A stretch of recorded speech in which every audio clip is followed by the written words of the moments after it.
ஜீவனே இந்த ஆலயம் உனக்காக.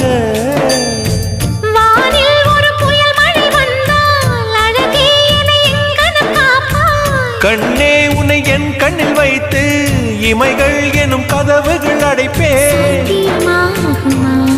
நான் சத்தியம் செய்யவா? தொடு தொடுவெனவே வானவில் என்னை தூரத்தில் அழைக்கின்ற நேரம்.